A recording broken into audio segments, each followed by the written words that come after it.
আসসালামু আলাইকুম, আমি ডাক্তার নাজমুল। আজকে আপনাদের সাথে বিড়ালের একটা খুব গুরুত্বপূর্ণ সমস্যা নিয়ে আমি আলোচনা করব। এবং বিড়ালের এই সমস্যাটাকে আমরা বলি কনস্টিপেশন বা মলত্যাগের সমস্যা। এবং ইদানিং আমি দেখতেছি কি এই ব্যাপারটা খুবই একটা কমন সমস্যায় চলে গেছে। কেন জানি না, হচ্ছে খুব বেশি পরিমাণে এই ধরনের পেশেন্ট পাওয়া যাচ্ছে। এটার পেছনে আপনি যদি বলেন যে কেন এই সমস্যাটা হয়, যদি একটু পর বিস্তারিতভাবে আলোচনা করব, কিন্তু কেন যদি হয় এটা জিজ্ঞেস করেন, কিছু কিছু বিড়াল আছে যাদের ব্রিডেই প্রবলেম। দ্যাট মিনস ওই ব্রিডগুলোতে এই সমস্যাটা তৈরি হবে, এটা আমরা জানি। আবার কিছু কিছু বিড়াল আছে যেগুলো কিনা আপনারা ম্যানেজমেন্টটা ঠিক মতো করতে পারতেছেন না। ওদের খাবার কি দেওয়া দরকার এটি আপনারা এখনো জানেন না। এই ধরনের সমস্যাগুলোর কারণেই সাধারণত হচ্ছে আমি দেখি আমার কাছে আসার পর তারা যখন বলে তখন এই দুইটা সমস্যাই হচ্ছে বেসিক্যালি প্রধান। এবং এই দুইটা কারণকে আমি হচ্ছে ডায়াগনোসিসের পারপাসে রাখি, যে হ্যাঁ এই দুইটা কারণের জন্যই হইতে পারে হয়তো। এখন একদম প্রথম যেই ব্যাপারটা আছে, আপনি যখন দেখবেন যে অনেকেই করে কি বিড়ালকে কাঁচা মাছ মাংস জাতীয় খাবারগুলো খাওয়ায়। এখন এই কাঁচা মাছ বা মাংস যখন খাওয়াচ্ছেন তখন কিন্তু ওর ডাইজেশনটা অত বেশি ভালো হয় না, কারণ কাঁচা মাছ মাংস ওরা সহজে হজম করতে পারে না। এবং এইখান থেকেই দেখা যায় যে আস্তে আস্তে হচ্ছে কি যে ওদের ওই কনস্টিপেশনের সমস্যাটা শুরু হয়, যেহেতু ডাইজেশনে একটা ঝামেলা চলতেছে।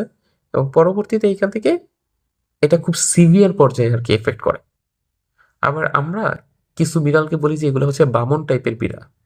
এবং এই বামন ধরনের বিড়ালগুলা আপনি দেখবেন যে কিভাবে চিনতে পারবেন, ওদের মেরুদণ্ডের একদম লাস্ট মাথার একটা হাড় একটু বাঁকা থাকে। আপনারা হয়তো বা দেখলে বুঝবেন না, কিন্তু আমরা দেখলে আসলে বুঝতে পারি যে হ্যাঁ এটা হচ্ছে ওই বামন বিড়াল। এবং এদের ক্ষেত্রে ওই মেরুদণ্ডের ওই জায়গার হাড়টা যত বয়স আস্তে আস্তে বাড়তে থাকে, তত ওই বাঁকা হওয়ার পরিমাণটাও বাড়ে।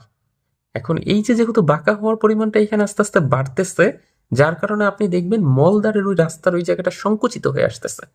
এবং তখন ওদের এই ইয়াটাকে মানে হচ্ছে পটিটা ত্যাগ করতে অনেক সমস্যা হয়। এবং এই ধরনের বিড়ালের এটা আমরা জন্মগত ত্রুটি বলে থাকি, এবং এটা খুব কমন।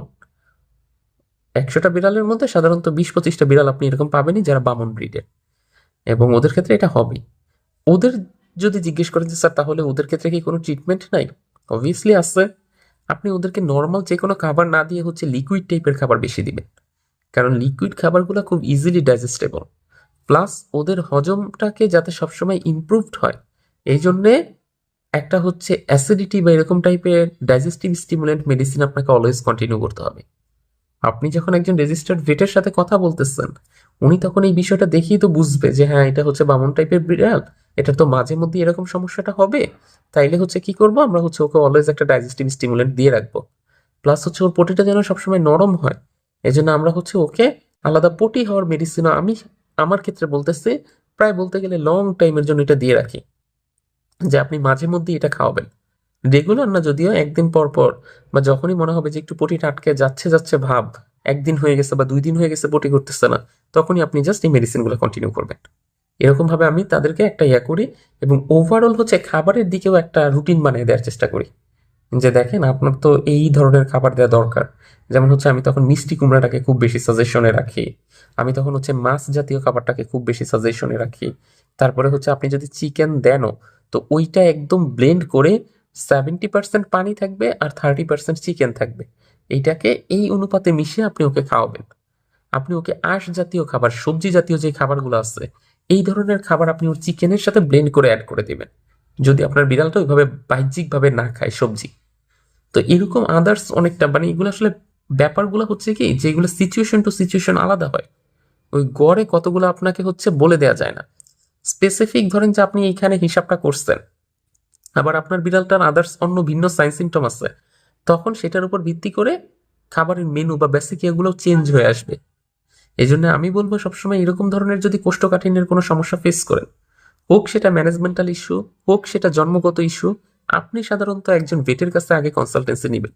কারণ পেটে এটা জমা হইলে, যেমন আমি যে ইদানিং যে কেসগুলো ফেস করতেছি, ওরকম একটা কেসেরই লক্ষণগুলো বলি, যে আপনি দেখবেন প্রথম অবস্থায় পেটে প্রচন্ড পরিমাণে হচ্ছে গ্যাস জমা হয়েছে, এবং তারপরে আস্তে আস্তে ওর পটিও বন্ধ হয়ে গেছে।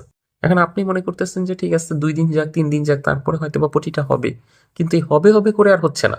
এবং এইটা 5-7 দিন যখন চলে যায়, পেট সিভিয়ার পরিমাণে ফুলে যায়।